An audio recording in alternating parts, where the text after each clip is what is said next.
Welcome to this very special edition of the KAJ Masterclass Live, the show which ensures that you profit from your time spent here with experts, either through their industry insights, information, or simply learning from them. And today we have with us Lyubim Kogan. He is a Winter Olympian 9/11 World Trade Center survivor, speaker at the United Nations headquarters, alongside Brian Tracy. And we'll learn. He's also an author with none other than national bestseller with Steve Forbes. And we'll talk about that separately. We'll talk about what it takes to lead without systems, money, or applause, how to rebuild after crisis, honor promises, and find purpose, even in the toughest of moments, and believing in if he can, so can I. Welcome to the show, Lyubim. Thank you so much, KAJ. It's nice to be here with you. You are welcome. Welcome to the show, Lyubim. Welcome to India in this online form. And I'm sure not just in India, but a lot of people across the globe will benefit from what we are going to talk right now. We'll learn from you about how one can lead when everything falls apart. We'll talk a lot about this, understand everything about this. But first of all, let's learn a bit about your story, your journey, your background, Lyubim, so that people know who they are listening to. Okay. Since your audience is in India, I would like to share with everyone that I'm a first-generation immigrant. I came to the United States back in '92 from Ukraine, and it was 1 year after Ukraine became independent. And I had to travel the immigrant's way. And I'd say that the immigrant's way is when you have to lead because there's nobody who's in front of you. And it's quite a lonely journey, but it is quite an exciting one. So for those who are thinking about getting on the plane and maybe going to find a better future in the United States, but you're really uncertain, I'd like to share with you that there are a lot of wonderful people from India everywhere in the United States, and especially at the university I went to, New York University. We had a very strong mathematics department and a strong finance department. So I had a lot of people that I went to school with, not only as students, but also who were my professors. So there is a very large presence of Indian people in the United States, and you make it more competitive because you are extremely driven, very smart, and you have a very strong technical background. And I'm talking about mathematics, because my field was finance, and I know that the level of math that people from India came was very high. So being an immigrant, I guess you really want a better life, and everyone who is listening to this masterclass is trying to benefit. And one of the things that I can share is that I believe in being a business owner. So for me, my corporate experience was very short because I wanted to go and get 100% of results for my effort. And I understood that I also took 100% of the risk. So one of the things that you need to know as a leader, the first person that you will have to lead is yourself. So you have to be mentally very tough, and you have to understand that things don't happen on our terms. And that's specifically when it comes to time, because a lot of times we put in a lot of effort, we take a lot of risk, and then at the end of the day, we may not see the financial results. But I want to assure all of those who are just keep taking the next step towards reaching your goals, that the financial rewards will come sometime, but probably not on your schedule. So just be really determined and do the work that is necessary, even and especially when nobody is looking. And one of the things that I really wanted to share here is that yesterday I got an email from AJ, and it says we are going live, so make sure you're going to be here.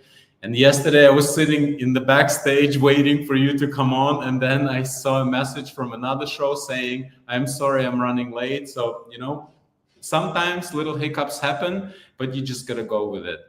I'd like to ask you, AJ, what specifically would you like me to talk about? Yeah, I would want you to understand for the audience is that who is Lyubim Kogan? Is he some special person? He is God's messenger. He is there to do his work. He is just taking care of things through, Okay. waiting for heroes. Tell us about that. You talk about going back to Ukraine when things were not so good, doing your bit. I want to understand from that perspective how to make a difference. When everything else, that's the topic, how to lead when everything falls apart. So, what is it? Who Okay. is Lyubim Kogan? And Thank you what is for he trying to do? What? thank you for asking that question, because I think it's very when people hear about the things that I've accomplished, there's some kind of disconnect happens, and people think that I may be some kind of superhuman and I have special talents. But the reality is that I will put it in the words of my father. He told me that, Lubim, for a guy with no particular talents, you've done remarkably well. What makes me successful is that I am very clearly aware that I'm not going to be here forever, that even if I live till 100 years old, it's not such a long period of time. So if I really feel here in my heart or in my gut or in my solar plexus, if I have an idea and it really wants to come out of me, I learned to realize that that is the message, the universal message that our bodies receive, that this is important. And if I get that message and I really like what I'm doing, then I'm just going to keep going and I'm going to pursue it longer than anybody else. To become successful, you really need to invest the time. So after accomplishing all my goals in the United States, and when you're an immigrant and when you get to co-author a book with somebody like Steve Forbes, or you get an invitation to speak at the United Nations headquarters in New York City, then obviously you have a very clear path. But before then, there were 14 years that nobody saw. Nobody saw the days when, or the years where I didn't take vacations. Nobody saw all the weekends in the office where I allowed myself only 3 or 4 hours on Sunday afternoon to go for a walk in the park. Nobody saw the moments when you're sitting at the end of the year, you've paid all your accountants, you've paid all the attorneys who worked for you, you did all the work, but then at the end of the year, you have really nothing left in your bank account. And that is what it was like starting the business. And finally, after 14 years, I'm blessed to participate with people who I thought, were in a totally different world. It's top of the financial world in the United States. So we're talking about the top in the world. And it was really exciting. And, I really knew that my next step would be monetizing all my hard work. And it so happened that in 2015, I was in Ukraine, and that's when the war started with Russia annexing Crimea in 2014. And in 2015, I got hired to do an internal audit for a nationwide infrastructure company. And I thought it would be just a few months of work. And when I presented my findings, then the management, or the owners, asked me if I can stay, because they knew that they will have to get rid of their top management. And when I got there, the situation in the company was really tense. A lot of things have changed. When a war starts, everything changes. So there was practically no certainty, and nobody had any experience on how to deal with the situation. And just a few years ago, I was fortunate to lead my clients through the financial crisis in the United States, and none of my clients' accounts lost money. So net, they were at zero or positive, all of them.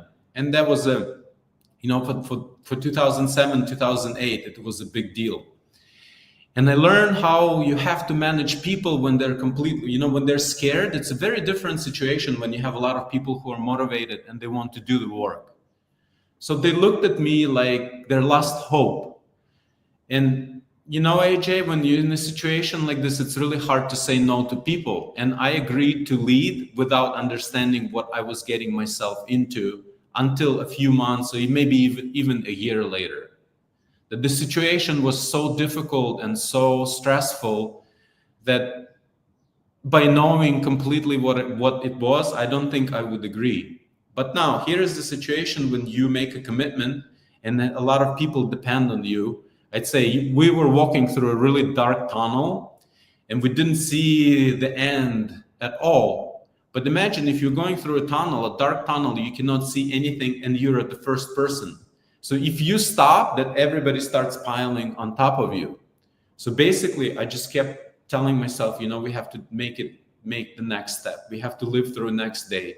We have to find the next product, and we have to make the next sale, and we have to concentrate on where the money is, and we have to concentrate on building teams. And I had to teach people, this is how you do the work. This is how it looks when it's done. This is what it means, what the deadline means. That they had no idea what deadlines were. So I spent probably 4 years building teams and teaching people how to do things right. And that was an investment, because after 4 years, I was able to give them the work and know that they know how to do it. And if they don't know, they can come back to it. But if you're a leader and you are in a very tough situation, you have to understand that your personal life, it really comes second. And I know it's a big sacrifice to make. So before getting in that situation, you really need to know that in my case, I had more than 2,000 employees. And it's not a wealthy country. It was the second poorest country in Europe. So when we're talking about the audience in India, people who are trying to make something practically out of nothing, you really need to understand that you're taking a lot of risk. And once you start going, you have to keep going. You will be scared, you will be uncertain, you wouldn't know when to do what to do. But just think about this. What is the next best available step that I can make right now in order to move towards my goals? Don't think about the whole process, because if you think about the whole process, you will get overwhelmed and you will get lost and you will get disappointed. Just one thing. You need to do one thing. And once you've done that thing and it's finished, you will see the next one. So leading in the dark, you have to move forward and you have to take one best available step at that time. And you will know what it is. You will be 100% certain that this one thing will get me closer. It's not number 2, number 5, number 10, it's 1. And once it's completed, then you'll see a totally different picture. And if you keep taking those steps and don't look at the clock, we're all on the clock. Don't look at that clock. You will get there. Just keep on going forward.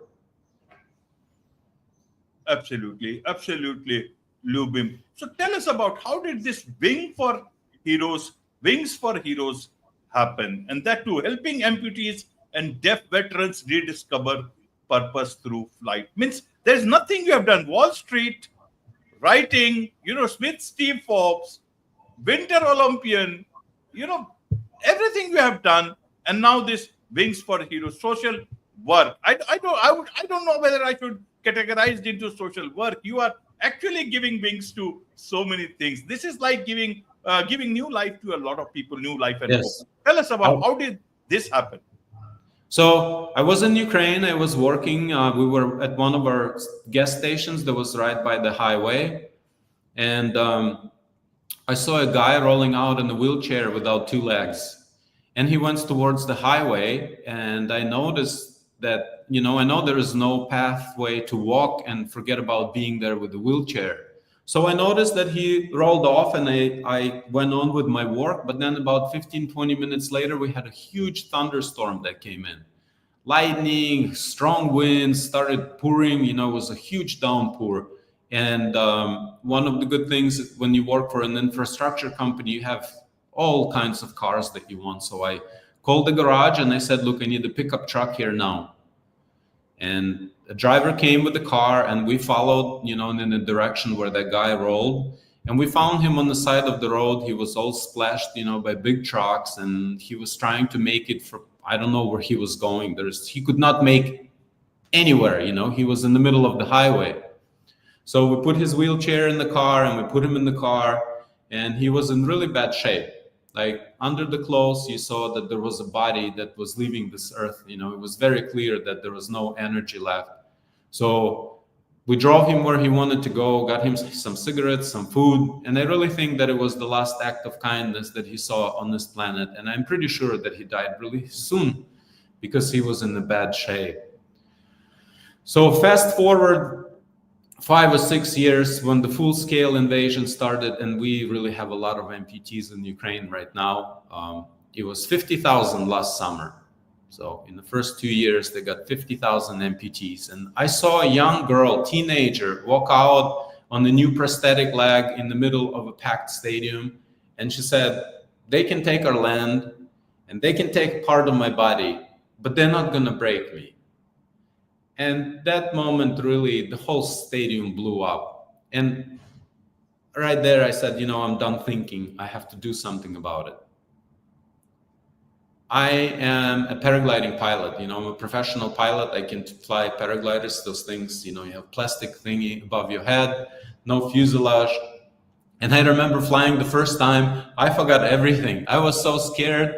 I said goodbye to my dad, bye to my brother. And then I stopped myself. I said, stop, Lyubim, don't go there. But when we landed, I was sitting and my hands were shaking like this. I was looking at my hands. My head is clear. I know I'm on the ground. I'm safe. The guy left, but I am like this. And I knew that, I have to learn how to do this sport. And later on, I had this idea. If I take an amputee, somebody who lost arms or legs or whatever, and they're really, psychologically in a bad situation, but I scared them for life, then at least for a moment, they will forget about, that they don't have legs or arms or whatever. And it took 1.5 years to fly our first guy, and it actually works because I bring them here. I run this program in Turkey because we have the sea, we have the mountains, and also from cost point of view, it's really cost efficient if you compare it to the United States. So we brought an amputee 1.5 years, and then I found out that they have needs, physical therapy, psychology. And we just kept adding all these things. So the mission is growing. And I am one guy who's running the show still. I do have a lot of wonderful volunteers. And right now we are in the next stage because we actually brought one of our guys back for 1 month physical therapy rehab. So this mission has no flags except our flag, with the guy who is missing a leg. That's our first passenger. He's on our logo, on all of our logos. And, my goal is to be able to take care of all 50,000. The number 50,000 sounded so huge that I set it as a goal last year. I'm not adjusting it up because we have more people, but, that is my personal goal. And next fall, we're expanding to the United States. We're going to Torrey Pines. It's in San Diego, next to the US. A big naval base is there, so there's a large presence. And basically, it's my legacy. AJ, I've done all the things that I wanted to do. And this is not about me. It's a lot bigger than me or any wonderful volunteers that we have. And it's taking care of people who said, look, I'm going to go out there and I'm going to risk my life so Lyubim and AJ can have this conversation. So there is no war and we don't have to be in a shelter. And they're the bravest people that we have on this planet. They didn't have to do it, but they did. And I think that we have a social contract saying that you go protect me, and when you come back, we'll take care of you. If anything happened to you, or if you lose a part of your body, the society, we will take care of you. And unfortunately, it's not the case in real life, even in the United States. The country that has the strongest veteran support, they're just in such bad shape that they cannot ask for help.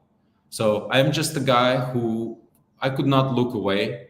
And it's my mission to make sure that none of them are forgotten and they feel that they're needed and they're loved and they cared for. And that is how we return them back to life, dignity, and we give them respect that they deserve because they did their job and they're finished. And we're just starting. Absolutely.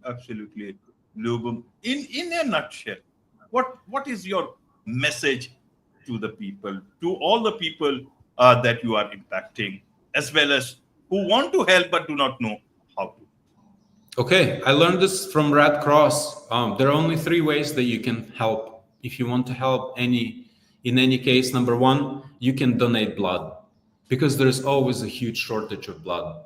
And for our health and benefit, when you donate blood, it's actually good for you. So you'll be saving somebody else's life and actually taking care of your health. Number two, you can volunteer and providing service for somebody who is in need more than you are, because I understand that we have some needs. But if you find people who need something and you can help them, that is the biggest thing you can do. You can give up your most valuable asset, your time, which you will never get back, to help somebody. And the third way, if you cannot do either one of those, then you can donate money. You can support the cause that is important, whether it's Wings for Heroes or whatever is important to you. That is the only way. So donate blood, volunteer your service, or donate money. Absolutely. There's so much to learn from you about all this, about leading when things are not good, about doing what is possible. All this. What is the best way for people to connect with you, Lyubim? Wingsforheroes.org, and 4 is number 4. Wingsforheroes.org. There is a contact button.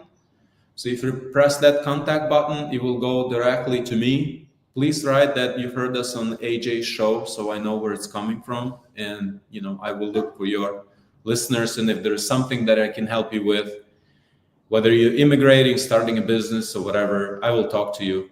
I do not charge right now because I agreed to come on the show. And my goal is to provide value to your listeners. If you're stuck in some point and you cannot get out on your own, and you're looking for help for somebody who's traveled the path, whether that's being business owner, being in the finance world, or maybe in our case, being a first-generation immigrant, wingsforheroes.org, contact button, and it will go directly to me.